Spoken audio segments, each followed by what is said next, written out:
It seems like fruit prints, accessories, and fruity fragrances have been around forever. But not really. Try to find fruit on any fashion runway of the late 1990s. Oh, here's a couple of Dolce & Gabbana. Served as their Mediterranean specialty, as their woman is a Sicilian housewife who's also a full-time bombshell. Other than that, flowers, animals, stripes, polka dots, flowers again. Simply put, fruit was niche and character-based in the 1990s. But around the middle 2000s, fruit escaped the kitchen. DKNY launched Be Delicious. Louis Vuitton bags emerged covered in smiling cherries.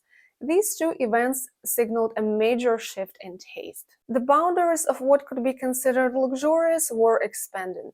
References that once felt childish and domestic were finding their way into the high-end market. And that opened doors for other designers. But fashion wasn't changing alone.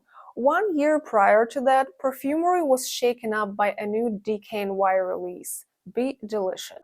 I remember one of my friends asking me, "Have you smelled this new perfume everyone is talking about?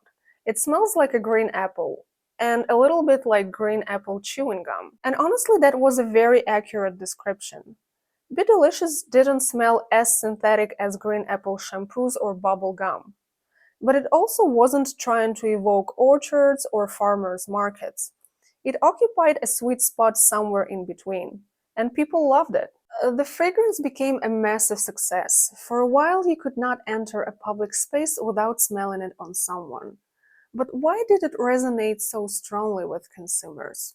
Because everyone already knew that aroma. DKNY did not invent green apples, and they did not invent synthetic fruit flavors. What Be Delicious did was take that familiar synthetic fruitiness, polish it, surround it with cleaner and more sophisticated notes, and give it glamorous marketing. It smelled like something people already knew and liked, only now it came in an attractive apple-shaped bottle from a fashion brand with a glossy campaign behind it. And if I had to pick the most influential mass-released perfume of the 2000s, that would be Be Delicious. And here I am with two new but already very popular perfumes. By the way, I have purchased them all for my own money. The first one is Banana Rush from Juliet Has a Gun. Probably the most radical fruit perfume since Be Delicious.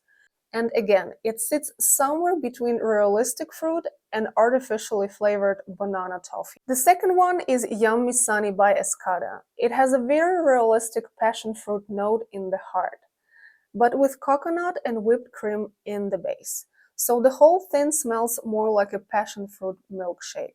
And this is where you can see how far the idea has traveled, because Be Delicious made synthetic fruit feel modern and premium. Today, fruit no longer need a special explanation or setting. A cherry can become a Valentino clutch. Strawberries can appear on luxury bags, charms, shoes, and perfume bottles. Pineapples and bananas can move between fashion, beauty, and fragrance without looking like a joke. So, no wonder that after seeing so many cherry-shaped luxury objects, I remember that I had this cherry embroidery on mesh. I once ordered it among many others without any specific plan, and I finally used it.